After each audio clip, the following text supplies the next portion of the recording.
हूं शिवम गोस्वामी। तो चलिए फटाफट से आज की देश और दुनिया की सिलेक्टेड और महत्वपूर्ण 25 बड़ी काम की खबरों पे नजर डाल लेते हैं। दोस्तों आज की ये वीडियो खास करके सीनियर सिटीजन सहित माताओं बहनों और छात्र छात्राओं के लिए खास होने वाली है, तो वीडियो में अंत तक बने रहें। पर अभी तक आपने वीडियो को लाइक नहीं किया है तो वीडियो को लाइक कर दें और साथ ही में चैनल पे पहली बार आए हैं तो चैनल को सब्सक्राइब कर ले। तो चलिए इसी के साथ पहली बड़ी खबर पे नजर डालते हैं। केजरीवाल ने दिल्ली सीएम पद से दिया इस्तीफा, आतिशी ने पेश किया नई सरकार का दावा। आप संयोजक अरविंद केजरीवाल ने मंगलवार को दिल्ली के उपराज्यपाल वीके सक्सेना से मुलाकात कर मुख्यमंत्री पद से इस्तीफा दे दिया। वही आतिशी ने सरकार बनाने का दावा पेश कर दिया है और वह अगली मुख्यमंत्री होंगी। केजरीवाल ने 2 दिन पहले कहा था, जब तक लोग मुझे दोबारा चुनकर सत्ता में नहीं भेजेंगे तब तक मैं मुख्यमंत्री पद पर नहीं बैठूंगा।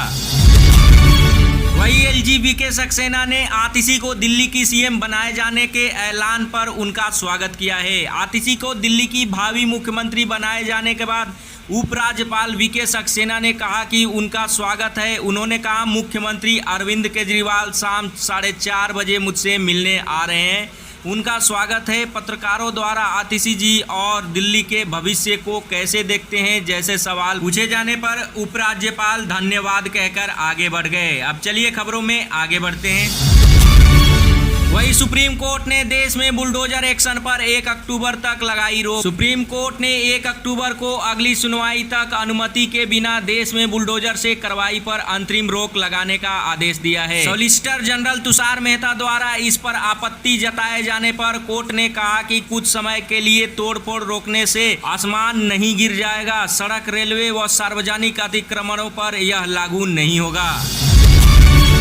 वही सुप्रीम कोर्ट के फैसले पर बोले अखिलेश यादव, बुलडोजर के पहिए खुल गए और स्टीयरिंग उखड़ गया है। सपा प्रमुख अखिलेश यादव ने सुप्रीम कोर्ट द्वारा 1 अक्टूबर तक उसकी अनुमति के बिना देश में बुलडोजर से कार्रवाई पर अंतरिम रोक लगाए जाने से प्रतिक्रिया दी है। अखिलेश ने कहा, बुलडोजर के पहिए खुल गए हैं और स्टीयरिंग हत्थे से उखड़ गया है। उन्होंने यह भी कहा कि यह उनके लिए पहचान का संकट है। उन्होंने बुलडोजर को प्रतीक बना लिया था। अब चलिए इसी के साथ अगली बड़ी खबर पे नजर डालते हैं।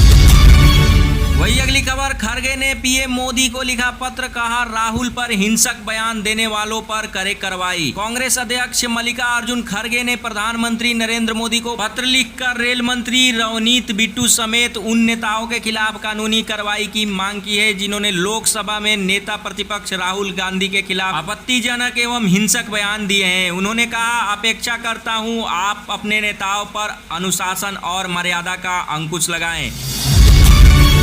वही अगली बड़ी खबर, सीतारमण ने शेयर बाजार निवेशकों को किया आगाह, कहा जीवन भर की कमाई का जोखिम न ले। वित्त मंत्री निर्मला सीतारमण ने शेयर बाजार में अनुमानों के आधार पर ट्रेडिंग करने वालों पर कहा है कि लोग अपने जीवन भर की कमाई का जोखिम न ले। उन्होंने कहा, जब अनुमानों के आधार पर ट्रेडिंग बहुत ज्यादा हो तब सावधानी बरतना जरूरी है।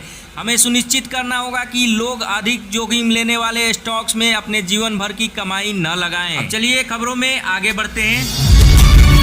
वही पीएम मोदी के जन्मदिन पर यूपी के सीएम योगी ने बांटा 74 किलो के लड्डू का प्रसाद। उत्तर प्रदेश के मुख्यमंत्री योगी आदित्यनाथ ने प्रधानमंत्री नरेंद्र मोदी के 74वें जन्मदिन पर मंगलवार को काशी विश्वनाथ मंदिर में हवन और पूजन किया। मुख्यमंत्री योगी ने इसके बाद 74 किलोग्राम के एक लड्डू का प्रसाद भी लोगों को बांटा है। योगी ने प्रधानमंत्री मोदी को बधाई देते हुए लिखा, आप सच्चे अर्थों में भारत के अमृतकाल के सारथी हैं। अब चलिए खबरों में आगे बढ़ते हैं।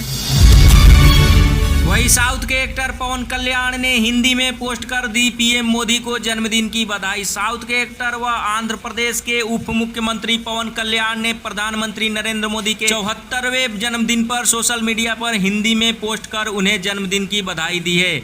उन्होंने लिखा है, मेरे प्रेरणा पुंज विश्व नेता निष्काम कर्मयोगी प्रचंड भारत के शिल्पकार प्रधानमंत्री जी को जन्मदिन की हार्दिक बधाई। भगवान वेंकटेश्वर से प्रार्थना है कि आप सदैव स्वस्थ रहें। वही अगली बड़ी खबर, बिहार शिक्षक भर्ती पर मच सकता है नीट जैसा बवाल, हजारों परीक्षार्थियों पर होगा असर। बिहार में तीसरे चरण की होने वाली शिक्षक भर्ती परीक्षा की आंसर जारी कर दी गई है, जिसके बाद इसमें दिए गए कई जवाब पर सवाल उठने लगे हैं। दरअसल बीपीएससी परीक्षा में पूछे गए सवालों के सही गलत जवाब को लेकर विवाद की स्थिति बनी हुई है। वही अगली खबर, एक्स में जल्द मिलेगा पेमेंट फीचर, यूजर्स ऐप से कर सकेंगे मनी ट्रांसफर। एक्स बीते कुछ समय से ऐप में पेमेंट फीचर लाने की योजना पर काम कर रही है, जिसके जरिए यूजर्स पैसे ट्रांसफर कर सकेंगे। कंपनी ने इस फीचर को जल्द पेश करने का फैसला किया है। रिपोर्ट के अनुसार कंपनी शुरुआत में पेमेंट फीचर केवल अमेरिका में शुरू करेगी और बाद में इसे अन्य देशों में भी पेश किया जाएगा। अब चलिए इसी के साथ अगली बड़ी खबर पे नजर डालते हैं। वही भारत ने 5वीं बार जीती mains hockey Asian champion trophy, final में चीन को 1-0 से हराया। भारत ने mains hockey Asian champion trophy 2024 final में चीन को 1-0 से हरा दिया है। इसके साथ ही भारत ने 5वीं बार men's hockey Asian champion trophy जीत ली है। युवराज सिंह ने चौथे क्वार्टर फाइनल में भारत का एकमात्र गोल दागा। वही पाकिस्तान ने तीसरे स्थान के लिए हुए मैच में दक्षिण कोरिया को 5-2 से हराया।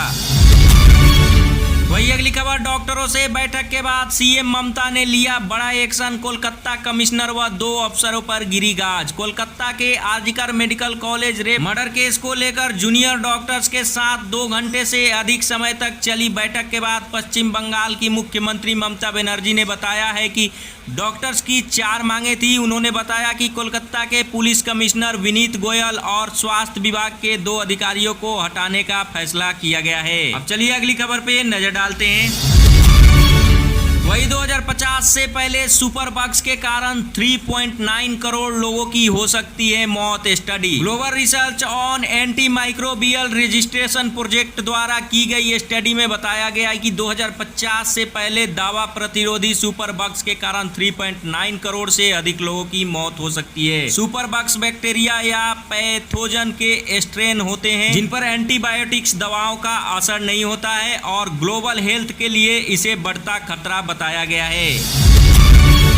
वही कितनी पढ़ी लिखी है दिल्ली की भावी सीएम आतिशी और कैसा है उनका राजनीतिक करियर। दिल्ली की भावी मुख्यमंत्री आतिशी ने सेंट स्टीफेंस कॉलेज दिल्ली से ऐतिहासिक में ग्रेजुएशन व ऑक्सफोर्ड विश्वविद्यालय से एमएमसी की डिग्री हासिल की थी। वह 2019 में आप की पूर्वी दिल्ली लोकसभा क्षेत्र इकाई की प्रभारी बनी और मार्च 2023 में दिल्ली की मंत्री बनी थी। वह मनीष सिसोदिया के दिल्ली के शिक्षा मंत्री रहते उनकी सलाहकार भी रह चुकी हैं। वही बांग्लादेशी खिलाड़ियों की बयानबाजी पर रोहित बोले, उन्हें मजे लेने दो, हमारा काम मैच जीतना है। भारतीय कप्तान रोहित शर्मा ने टेस्ट मैच से पहले भारत को हराने को लेकर की गई बांग्लादेशी खिलाड़ियों की बयानबाजी पर कहा है कि सभी टीमें भारत को हराना चाहती है। उन्होंने कहा सभी टीमों को भारत को हराने में मजा आता है, उन्हें मजे लेने दो, लेकिन हमारा काम है कि हम कैसे मैच जीतेंगे। अब चलिए खबरों में आगे बढ़ते हैं। वही मणिपुर सीएम के इस्तीफे के सवाल पर रिपोर्टर से शाह बोले, आप पूछ सकते हैं लेकिन बहस न करें। केंद्रीय गृह मंत्री अमित शाह मंगलवार को एक प्रेस कॉन्फ्रेंस के दौरान एक महिला पत्रकार पर भड़क गए। पत्रकार ने मणिपुर में जारी हिंसा के बीच राज्य के सीएम बीरेन सिंह के इस्तीफे और पीएम मोदी के मणिपुर यात्रा को लेकर सवाल किया था, जिस पर गृह मंत्री अमित शाह ने कहा, आप सवाल पूछ सकते हैं लेकिन बहस न करें।